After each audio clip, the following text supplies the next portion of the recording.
Buenos y santos días les dé Dios, mis queridos hermanos. Les saludamos con mucha alegría y con este aire festivo de un inicio de año, una nueva etapa, un nuevo ciclo, un volver a empezar, una nueva oportunidad. Recibimos este cuaderno bíblico, segundo tomo, totalmente en blanco para ir llenando estas páginas de Biblia y de la vida.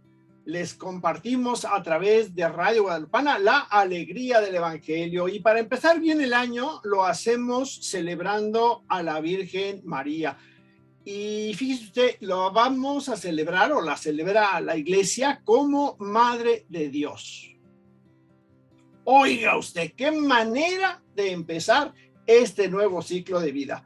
Hoy tendremos un programa especial para hablar de este tema, que en ocasiones pues nos pasa de noche, nos pasa desapercibido, no obstante de que somos un pueblo con muchos católicos, ¿verdad? Pero de todas maneras a veces pues se nos va el hilo. Saludamos con mucho gusto y alegría a Noemí este nuevo año en donde queremos pues también compartir con ella el gusto de poder seguir al aire y que ustedes nos hagan el favor de escucharnos. Le mandamos a Noemí toda clase de parabienes en este nuevo año y pues le pedimos ahí que sea paciente y que nos aguante un año más. Lo mismo que a ustedes que tienen la amabilidad de sintonizarnos. Y antes de iniciar vamos a invocar a Dios para que nos ilumine. Voy a pedirle a Katy que nos ayude con la oración. Katy. Buenos días.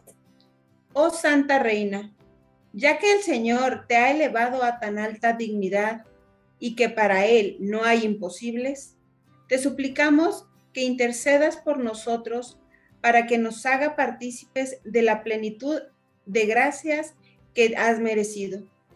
Dígnate, pues, oh misericordiosa Madre, procurarnos la felicidad para la cual Dios ha querido hacerse hombre en tu casto seno.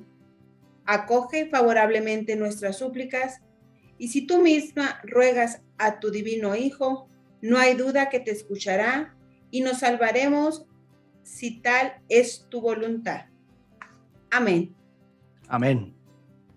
Muchas gracias, Katy.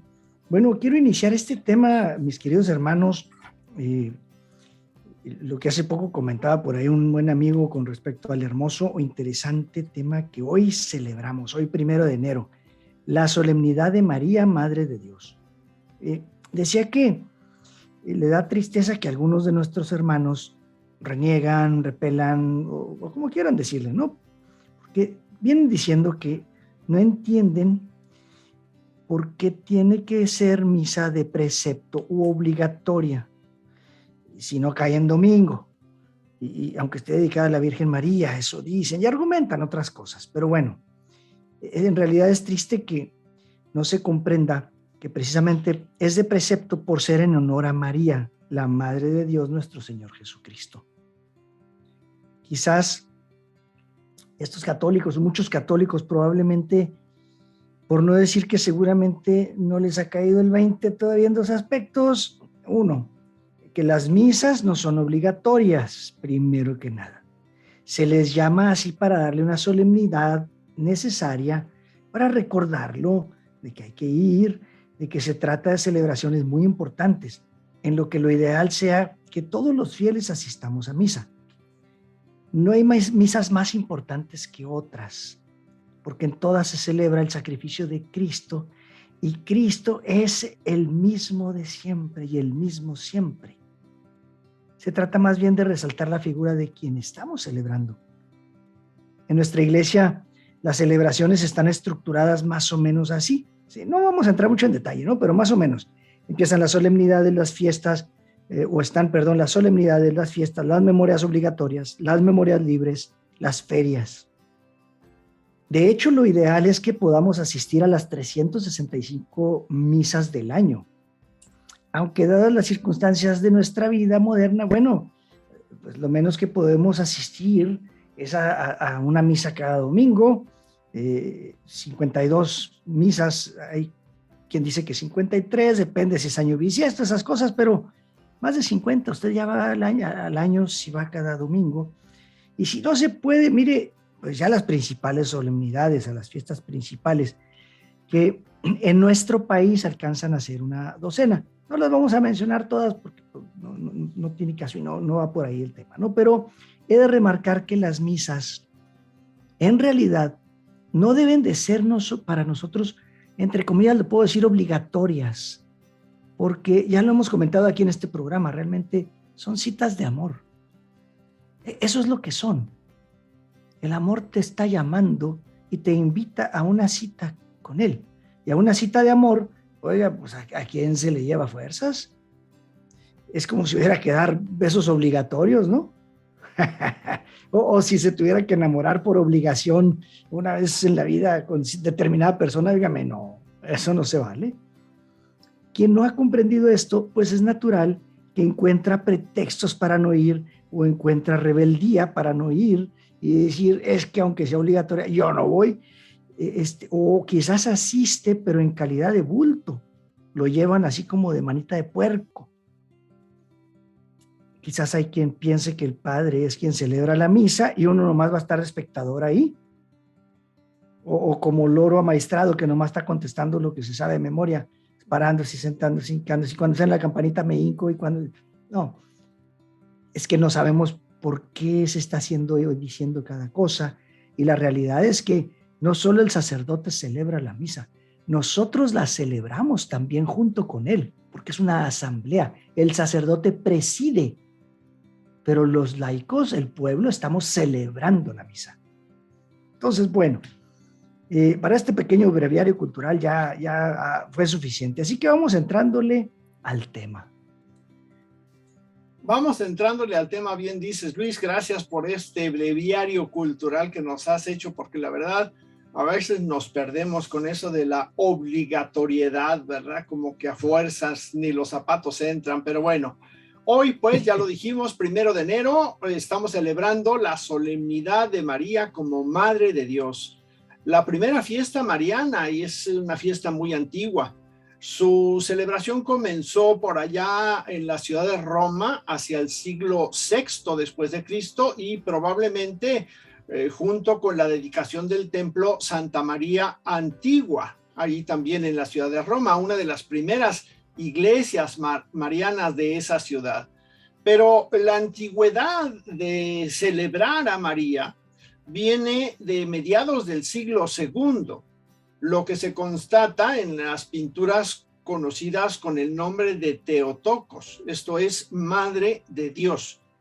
Y estas pinturas, bueno, han sido encontradas en las catacumbas o en subterráneos muy antiguos, cavados bajo la ciudad de Roma, donde se reunían los primeros cristianos para la celebración en tiempo de la persecución que sufrieron a manos del emperador romano. Para el año más o menos 430, alrededor de ese año, Nestorio, que era patriarca de Constantinopla, se atrevió a decir que María no era la Madre de Dios. Él decía, entonces, ¿Dios tiene una madre?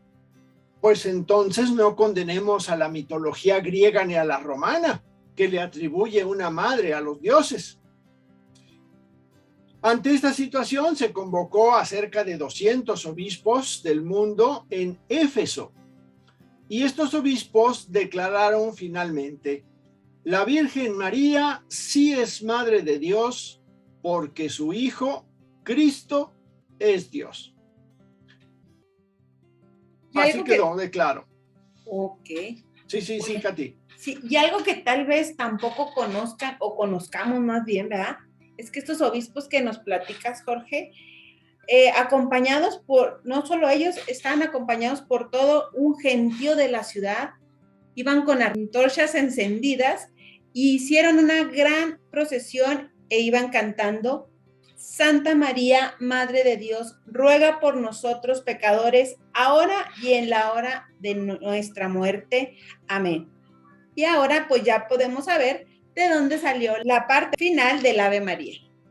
Para el año 1931, el Papa, en el 15º centenario del Concilio de Éfeso, instituyó la fiesta mariana el 11 de octubre, en recuerdo de que en el citado concilio se proclamó solemnemente a Santa María como verdadera Madre de Cristo, que es verdadero Hijo de Dios.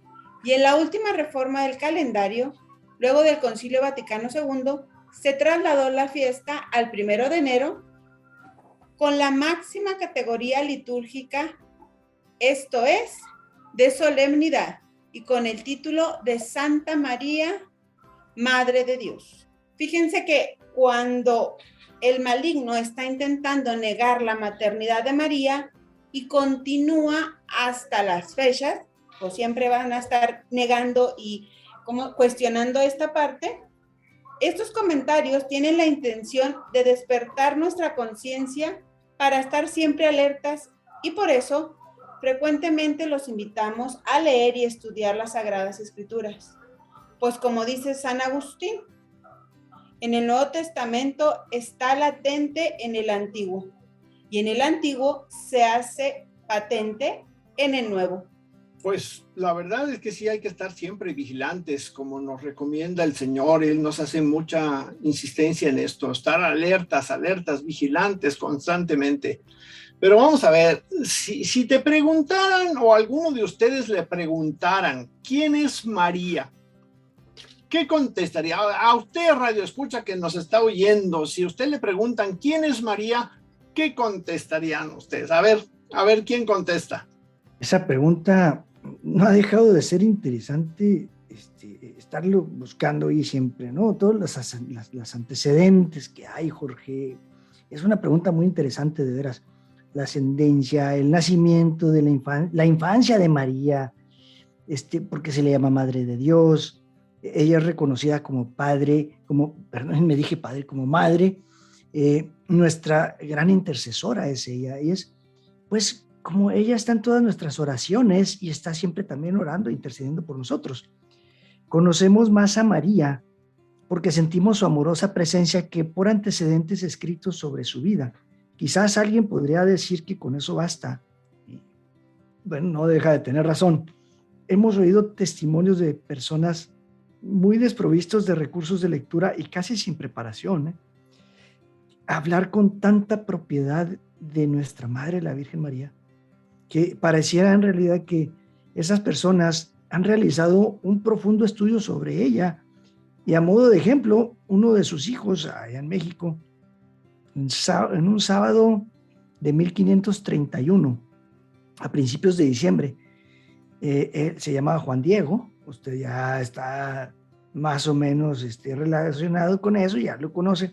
Pero este hombre iba muy de madrugada en la Ciudad de México a una clase de catecismo, iba a la Santa Misa también, y escuchó una señora de sobrehumana belleza. Ahí le estaban llamando desde arriba, allá en el Cerro del Tepeyac, diciendo con palabras muy amables y atentas: Juanito, el más pequeño de mis hijos, yo soy la siempre Virgen María, Madre del verdadero Dios por quien se vive. Y como Juan Diego, también tenemos a Bernardita en Lourdes, a Melanie y a Máximo en la Salet, los pastorcitos en Fátima, y tantas personas sencillas y humildes que nos han entregado su testimonio.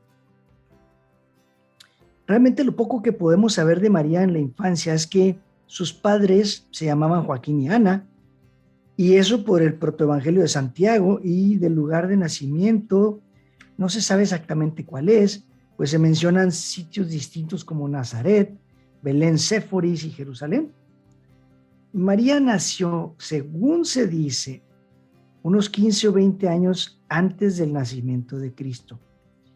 Ella era judía, educada en la lectura de los libros santos, en la obediencia a la ley de Dios, o las Sagradas Escrituras, pues, que se le llamaba en aquellos entonces. Ella hizo un voto de virginidad. Esto es lo que te puedo decir, Jorge, sobre quién es o quién fue María, digamos, en sus datos biográficos, en su historia o en su estancia histórica en esta tierra. Pero creo que más que eso, quizás te interese saber cómo era ella, qué personalidad tenía, ¿no es cierto? No es nada pues más sí. Las fechas y esas cosas, Sí. A ver, platícame de ella. Sí, pues es que ahí te escuchamos para que le sigas dando vuelo a la hilacha, porque sí, la parte biográfica de la que hay poco, como bien nos dices, bueno, pues es una parte, ¿no? Pero en cuanto a su personalidad, a cómo se comportó ella, ¿qué nos puedes platicar? Mira, aquí sí hay una fuente muy, muy sólida, la fuente principal en cuanto a esa personalidad de María, los evangelios.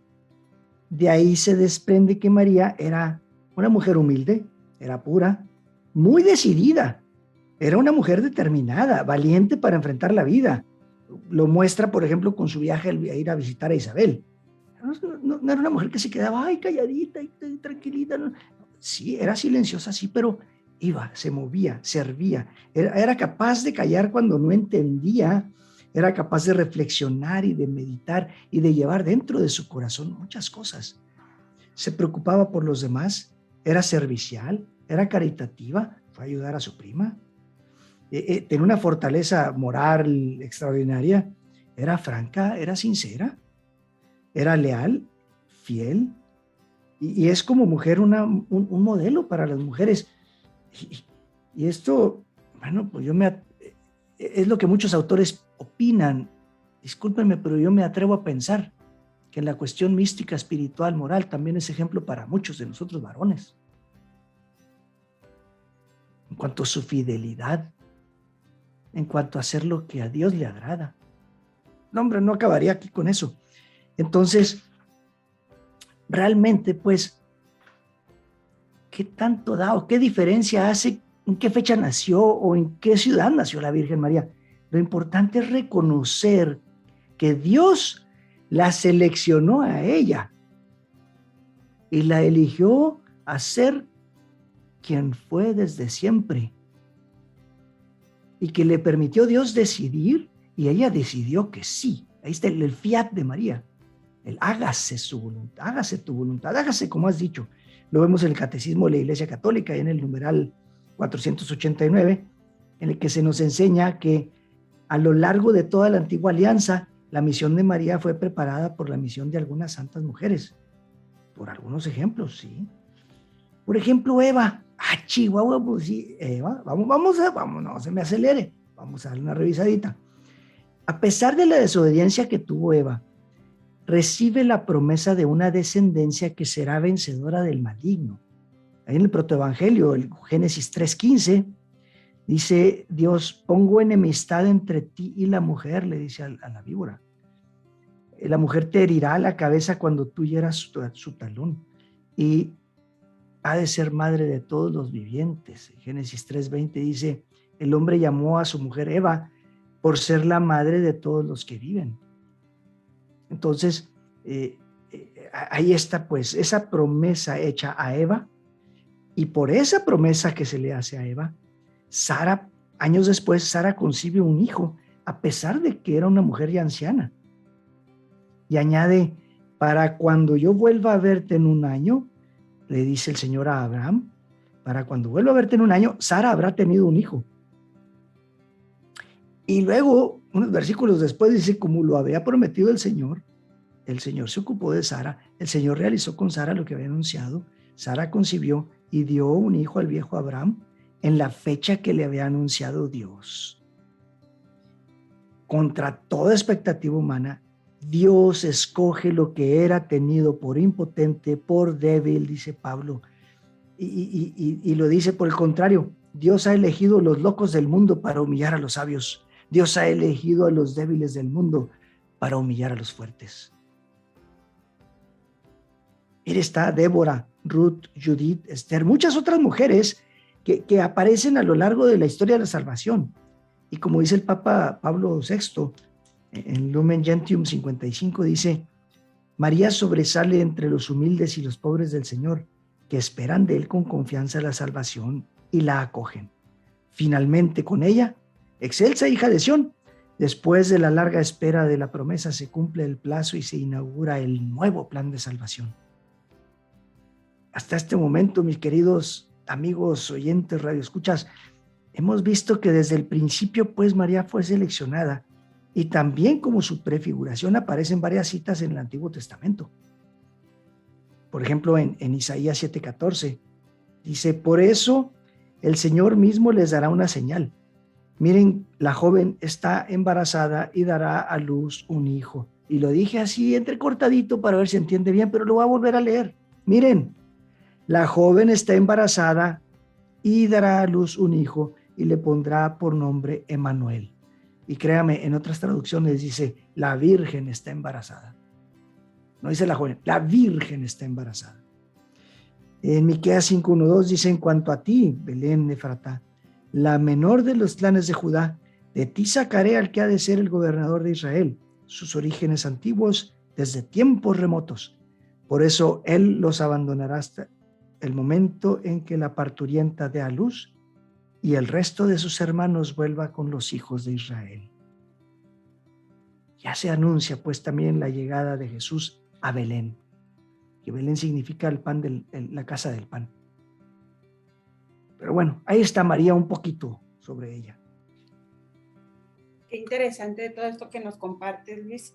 Y así como Jesús es anunciado desde el inicio, así de pasadita como quien dice, también se prefigura a su madre. Eso no cabe duda.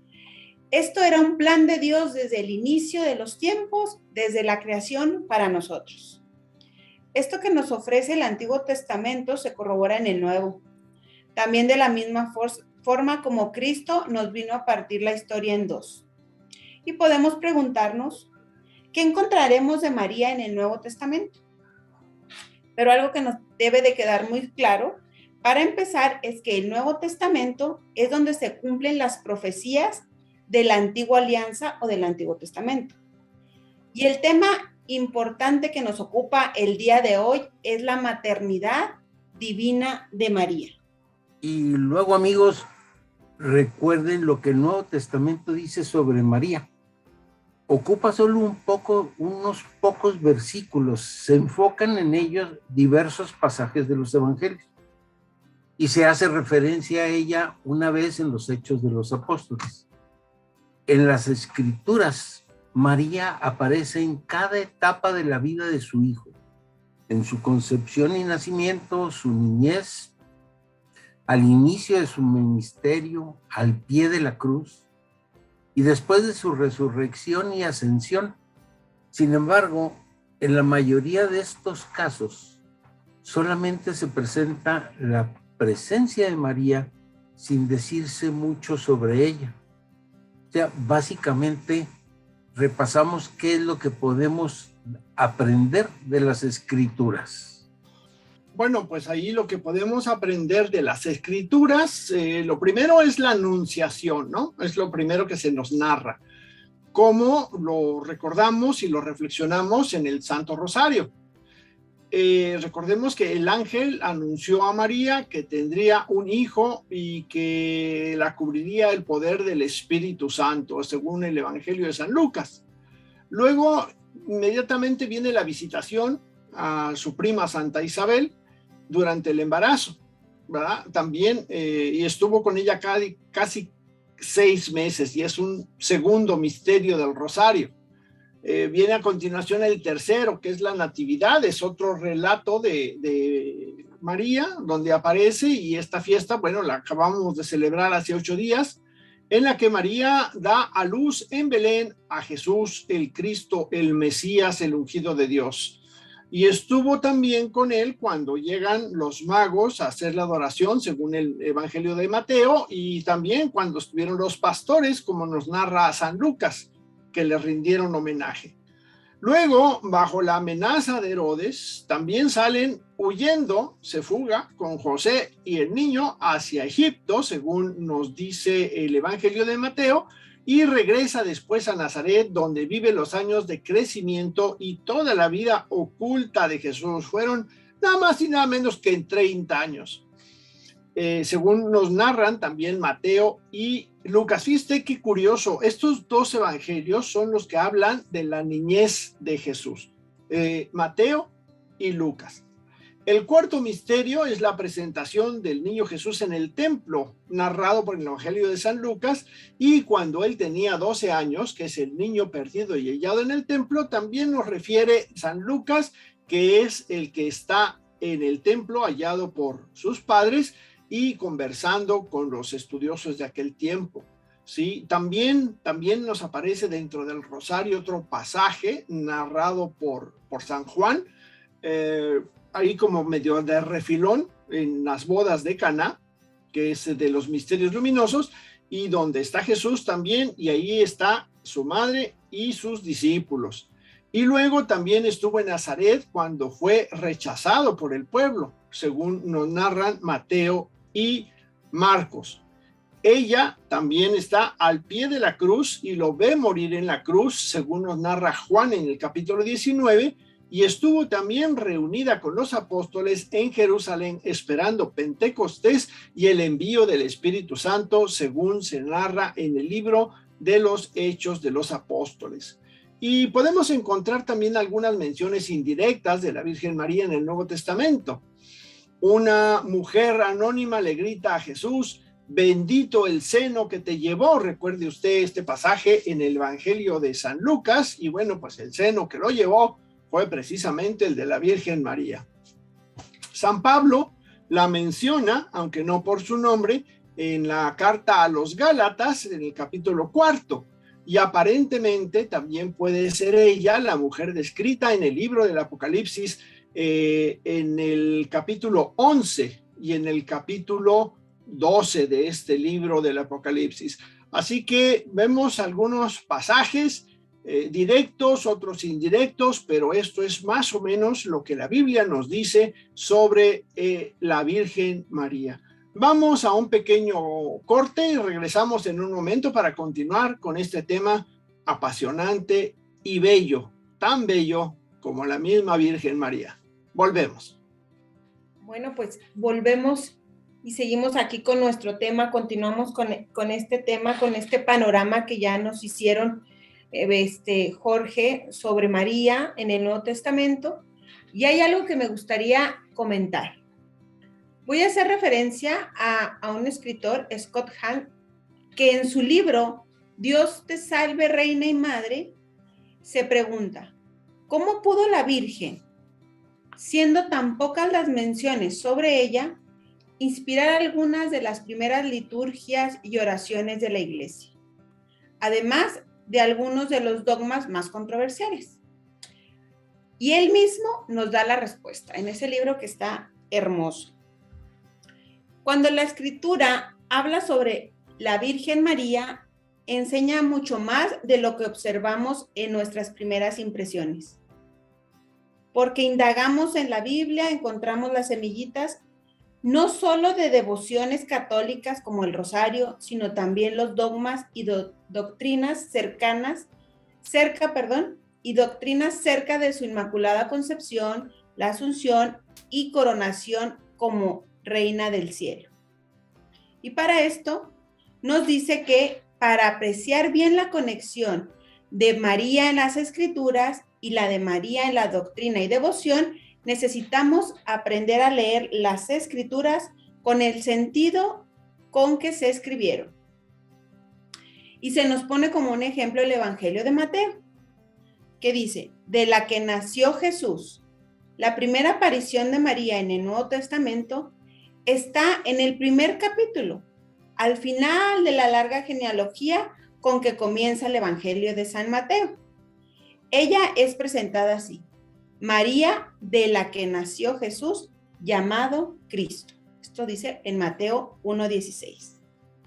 Leyendo estas palabras en su contexto, son las últimas palabras del listado de los antepasados que Mateo escribe para demostrar que Jesús es Cristo, hijo de David, hijo de Abraham, como sabiendo que para ellos es importante la genealogía. Scott Hahn nos dice que para entender también el sentido literal de este texto, debemos saber algo sobre Cristo y también sobre David y Abraham, y desarrolla una serie de indicadores. Nos dice: Abraham fue el padre del pueblo escogido de Dios, Israel, prometiendo que por su descendencia se bendecirán todas las naciones de la tierra. Esto lo encontramos en Génesis 22:18. Y le prometió que de su linaje saldrían reyes. te haré fecundo sin medida, sacando pueblos de ti y reyes nacerán de ti. Más tarde, Dios juró al rey David que su reino nunca terminaría, que el hijo de David sería su hijo y reinaría para siempre sobre Israel y sobre todas las naciones. Sin embargo, el reino de David se derrumbó y el pueblo fue exiliado, ¿sí? Josías engendró a Genoquías y a sus hermanos en tiempos del destierro de Babilonia. Deportó a todos a Jerusalén, los generales, los ricos, eran 10,000 deportados. Entre los herreros, los cerrajeros, solo quedó la plebe, ¿sí? Eso lo encontramos en Reyes 24:14. Y desde entonces, los profetas de Israel enseñaron la esperanza de un Cristo o Mesías, que sería el Hijo de Dios prometido a David, quien libraría a las tribus dispersas de Israel y los reuniría de nuevo y eterno reino que sería la luz de las naciones. Porque un niño nos ha nacido y nos ha traído un hijo. Llevará el cetro del principado y se llamará Consejero Maravilloso, Guerrero Divino, Jefe Perpetuo, Príncipe de Paz. Su glorioso principado y la paz no tendrán fin, desde ahora y para siempre. El celo del Señor Todopoderoso lo realizará. Mateo nos cuenta que María se encontró encinta por obra del Espíritu Santo, y la concepción de María por el Espíritu Santo cumple la promesa que Dios había hecho al profeta Isaías, que una virgen concebiría y daría a luz un hijo y le pondrían por nombre Emmanuel, que traducido significa Dios con nosotros. Pues, aunque suene un poco repetitivo, voy a volver a recalcar, ¿sí?, que es importante aprender a leer bien y poder interpretar los pasajes bíblicos. Hemos de poner atención en que, leídos en este contexto, estos pasajes nos hacen darnos cuenta de que las pocas palabras que pone Mateo en su evangelio, ¿sí?, y que escribe sobre María, no son triviales, ¿eh? El evangelista, con una frase tan cortita, pone a María exactamente en el centro de la historia de Israel, la historia del pueblo de Dios. Y en ese mismo contexto debemos leer lo que Lucas, Marcos y Juan nos dicen de la Virgen María. Y por lo tanto, pues conviene preguntarnos, ya que estábamos en preguntas, ¿verdad, Jorge? ¿Qué es, Fabián? Así es. ¿Qué aprendemos de nuestra interpretación literaria de estos textos marianos? Pues yo diría que la lectura literaria nos da el conocimiento de una verdad histórica. El nacimiento de Jesús de una virgen por medio del Espíritu Santo. A la vez, esta verdad histórica nos comunica un sentido divino. Los eventos históricos y la manera en que estos eventos fueron narrados nos transmiten mucho más de los que datos informativos. Revela la existencia de un plan divino de salvación que Dios va realizando en la historia humana. Pero me surge otra pregunta, dijo Fabián, que estamos en la hora de las preguntas. ¿Cómo la iglesia ha salvaguardado este tesoro? A ver, Luis, ayúdeme aquí. Bueno, pues que la respuesta es relativamente sencilla, aunque a la vez es muy vasta. Parece sencilla, pero no es tan sencilla. Eso fue a través de los concilios y la Biblia. Por aquello de que no estemos enterados o nadie nos haya pasado bien la información, y bueno, iba a decir que nos hayan pasado chisme, pero esto del libro de Proverbios me ha llegado muy sabroso a mí, entonces ya como que estoy queriendo renunciar al chisme. Entonces, en fin, ya desde inicios de la iglesia pues hay información. El retrato bíblico de María ha sido estudiado, ha sido meditado en oración por los primeros padres de la iglesia, por papas, por obispos, teólogos, un grupo de muchos grupos de gentes estudiosos, por santos mismos. Entonces, hay un tema importante pues de discusión. ¿Quién es y qué papel ha tomado María en el plan divino de salvación? Es un tema incluso de debate desde los primeros concilios de la Iglesia. Y en estos concilios, como fue el concilio de Éfeso, por ejemplo, en el año 431, y el segundo concilio de Constantinopla, en el año 553, ahí vemos a la Iglesia guiada por el Espíritu Santo, porque los concilios, se hacen mucha oración al Espíritu Santo. Y ahí la Iglesia pues está interpretando las mismas escrituras que acabamos de comentar y otros escritos más. Y el resultado de todo esto pues ha sido una serie de dogmas y doctrinas sobre María o acerca de ella. Y queridos hermanos, pues no nos dejemos engañar. Todos están basados en las verdades reveladas en los textos sagrados, en la Biblia, en las Sagradas Escrituras. Pues sí, pero mira, ya me pusiste a mí a dudar porque, digo, está muy interesante eso que nos estás platicando, pero, digo, ¿no me podrías aclarar eso de los dogmas? Ya ves que es uno medio ignorante y así como que no estoy muy actualizado en ese tema, como que, ¿de qué se trata? A ver, platícanos. Mira, así en forma muy breve, porque sería meternos también en otro tema muy extenso. Voy a comentar así un poquito sobre ese sentido, intención del dogma y la doctrina de la Iglesia Católica. Doctrina y dogma representan las enseñadas reveladas de Jesús, definidas por la Iglesia que ha sido encomendada al Espíritu Santo para protegerla de error y guiarla en toda verdad. Por eso son la interpretación definitiva de la Escritura por parte de la Iglesia, asistida por el mismísimo Espíritu Santo. Por ahí van las cosas. Entonces podemos decir que lo demás son chismes. Como dijo ahorita usted, ahora sí son proverbios y todo. Con proverbios y todo, ¿verdad? Decía ahorita usted.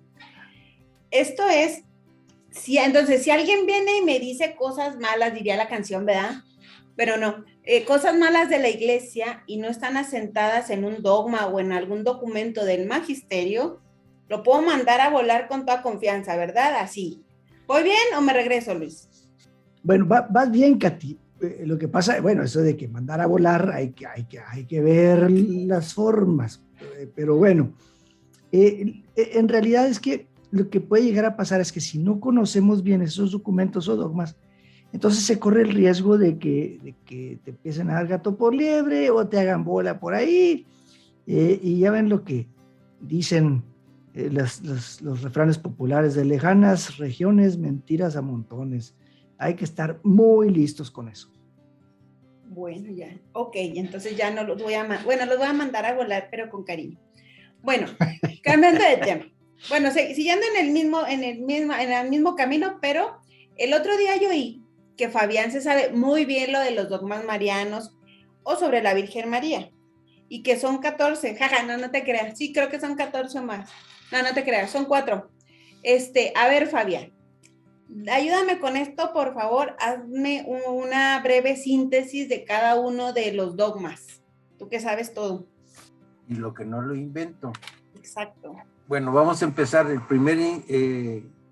primer dogma es la Inmaculada Concepción de María.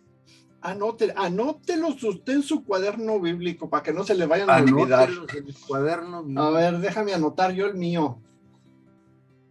Viene. Este dogma declara que la bienaventurada Virgen María fue preservada inmune de toda mancha del pecado original en el primer instante de su concepción, por singular gracia y privilegio de Dios. Dios no iba a poder venir al mundo a hacerse hombre de una mujer que no fuera pura. Y eso es lo que es la Virgen, ¿sí? El otro dogma es la maternidad divina de María, que es el fundamento del culto mariano, ¿sí? Cerca de 200 obispos se reunieron en el año 473 a discutir el tema y llegaron a la conclusión de que la Virgen María sí es Madre de Dios porque su Hijo Cristo es Dios. ¿Sí? Y el Papa Clementino en el concilio de Éfeso lo expresó así: si alguno no confesare que el Emmanuel, Cristo, es verdaderamente Dios, y que por tanto la Santísima Virgen es Madre de Dios, porque parió según la carne al Verbo de Dios hecho carne, sea anatema. Y lo de sea anatema es que ya te amolaste, estás ya condenado para siempre. Oye, como dijo la reina de corazones, ¿no? ¡Córtenle la cabeza! Exacto. Sí. Luego el tercer dogma es la perpetua virginidad de María. Y en el concilio de Constantinopla, en el 553, se le otorgó a María el título de Virgen Perpetua, que es, no me sé muy bien esto, es aipartenos, que significa eterno. Es el dogma mariano más antiguo de la Iglesia, según el cual María fue virgen antes, durante y después del parto, y no tuvo otros hijos. Afirma la real y perpetua virginidad, incluso en el acto de dar a luz el Hijo de Dios hecho hombre. Cuando estudiamos el tema de Mariano, ahí nos decían que la Virgen tuvo sin dolor al Hijo. El Hijo nació así, ¡pum!, y ella no sintió nada. La Asunción de la Virgen María es el cuarto. Este dogma fue proclamado por el Papa Pío XII el 1 de noviembre de 1950, ¿sí?, por medio de la Constitución Munifentesimus Deus, decretando como solemnidad el día 15 de agosto para su celebración en el calendario litúrgico. ¿Y por qué decimos Asunción de María y no Ascensión? Como cuando hablamos de Jesús, ¿verdad? ¿Sí? Es que el misterio de la Asunción consiste, dentro de otras cosas, en que la Virgen María fue elevada, fue ascendida por ángeles, no por sus propios medios, y subió al cielo en cuerpo y alma. O sea, ella no murió o tuvo alguna dormición que le dice, pero a ella fueron los ángeles los que la subieron. Esos son los dogmas. ¿Ves que sí sabías? Sí, yo sabía que tú eras el bueno en esto. Bueno, pues con todo esto de lo que hemos estado hablando el día de hoy, podemos comprender la razón de dos cosas muy importantes. Primero, nos debe de quedar totalmente claro el por qué hay un día en el que se celebra a la Virgen María como Madre de Dios. Y el segundo, por qué es una misa a la que está convocada especialmente la Iglesia y está marcada en el calendario como de precepto, o sea, una misa a la que no deberíamos de faltar si realmente creemos en lo que creemos. ¿No les parece? Pues sí, me parece no solamente razonable, sino lógico, ¿no? Cuando uno cree en lo que sucede en la misa y cree en estos dogmas que nos ha platicado Fabián, pues hombre, la lógica consecuencia es que vamos todos a la pachanga, ¿no? Es como si te invitan a, pues no sé, a un evento en donde se va a festejar a alguien que quieres mucho, en que tienes plena confianza, que es parte de tu círculo cerrado de amistades, no cerrado, sino cercano de amistades, de familiares, y tú sabes con que, ay no, qué flojera, ay, tengo que ir a la fiesta esa, pues no, como que no, como decía Luis, es como querer dar besos a fuerza, ¿no? Yo creo que no, pero bueno, pues se nos agota el tiempo y tenemos que irnos. Y bueno, pues antes de irnos, quiero compartirles un textito del que San Bernardo habla sobre la Madre de Dios. Y dice así: tú, quien quiera que seas y te sientas arrastrado por la corriente de este mundo, náufrago de la galena y la tormenta, sin estribo en tierra firme, no apartes tu vista del resplandor de esta estrella si no quieres sumergirte bajo las aguas. Si se levantan los vientos de las tentaciones, si te ves arrastrado contra las rocas del abatimiento, mira a la estrella, invoca a María. Si eres batido por las olas de la soberbia, de la ambición, de la detracción o la envidia, mira a la estrella, invoca a María. Si la ira o la avaricia o la seducción carnal sacuden con furia la navecilla de tu espíritu, vuelve los ojos a María. Si angustiado por la enormidad de tus crímenes, o aturdido por la deformidad de tu conciencia, o aterrado por el pavor del juicio, comienza a engullirte el abismo de la tristeza o el infierno de la desesperación, piensa en María. Que nunca se cierre tu boca al nombre de María. Que no sea ausente de tu corazón. Que no olvides el ejemplo de su vida. Así podrás contar con el sufragio de su intercesión. Si la sigues, no te desviarás. Si recurres a ella, no desesperarás. Si la recuerdas, no caerás en el error. Si ella te sostiene, no vendrás abajo. Nada temerás si te protege. Si te dejas llevar por ella, no te fatigarás. Con su favor llegarás a puerto, de modo que tú mismo podrás experimentar con cuánta razón dice el evangelista. Y la Virgen se llamaba María. ¿A poco no está padre este texto de San Bernardo? Vaya que sí, bueno, a mí me hace pensar el nunca olvidar que María pues siempre va a estar ahí como nuestra madre también. Bueno, ya pues yo ya para despedirme, decía Jorge que ya estamos por terminar y se nos acaba el tiempo, desearles a todos un feliz año nuevo, que este año nos traiga puras cosas buenas y que nunca olvidemos que María siempre va a nuestro lado. Gracias por darnos la oportunidad de seguir aquí y de empezar con ustedes este nuevo año. Pues igual que Katy, yo también les deseo que Dios los bendiga todo este año nuevo y que nos vaya muy bien y que nos sigan recibiendo en sus casas o en sus trabajos o en sus automóviles, nada más sin chocar, por favor. Y comentar que yo estoy seguro que con todo lo que hemos comentado y por lo que dijo Luis, que hay que tener mucho cuidado porque luego nos tratan de engañar con lo de que María no es la madre de Dios y todo eso, ¿sí? Que con todo lo que hemos comentado, la palabra de Dios deja claramente, no hay duda, ¿sí? Deja señalado que la Virgen María es verdadera Madre de Dios y que consta que todavía hay textos que no pudimos leer por falta de tiempo. ¿Sí? Feliz año.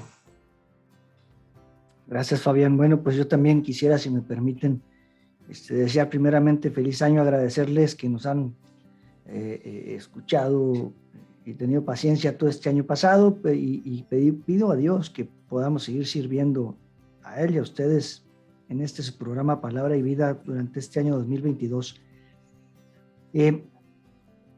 Eso de Madre de Dios, algunas veces yo me lo he preguntado también. Finalmente llego a una conclusión que me parece un poco más sencilla. Sé que los estudiosos han hecho mucho, pero ¿Jesús es Dios? Sí. ¿Quién es la mamá de Jesús? María. Entonces María es la Madre de Dios. Así de fácil. Es la Madre de Dios, Hijo. Así de fácil. Entonces, bueno, y es por esa parte, ¿no?, de lo que estamos platicando, pero una cosa que siempre me ha enternecido, ahora que estaba Jorge ya en este último cierre que está dando, siempre me ha enternecido ese mensaje de María de Guadalupe, que es una admonición de la Virgen María. No estoy aquí yo que soy tu madre. Ahí se la dejo de tarea para que se le lleve en el bolsillo, muy cerquita del corazón, mi querido oyente. Y bueno, pues yo creo que nos vamos, jóvenes. ¿Nos vamos, Jorge? ¿Cómo andamos de tiempo? Vámonos, nada más Sí. antes ya del final, porque ya vamos con el tercer final. Les recordamos y les invitamos a que se inscriban en el Diplomado en Sagradas Escrituras para seguir profundizando y conociendo nuestra fe y crecer en ese contacto íntimo con Dios, ¿no? Ese encuentro con el Señor. Recuerde que usted, como dijo San Jerónimo, el que no conoce a Cristo, el que no conoce las Escrituras, no conoce a Cristo. Así que no se deje usted engañar. Vamos a tener clases presenciales y virtuales para que la distancia no sea un obstáculo. Más información, escríbenos por WhatsApp a los números 656-176-6890 y al 656-167-3077. Con gusto, con mucho gusto, los esperamos y les atenderemos. Nos despedimos con alegría y les deseamos que la paz y el amor del Señor les acompañen siempre. Estuvimos con ustedes el día de hoy, Fabián, Katy, Luis y Jorge, en una emisión más de Palabra y Vida.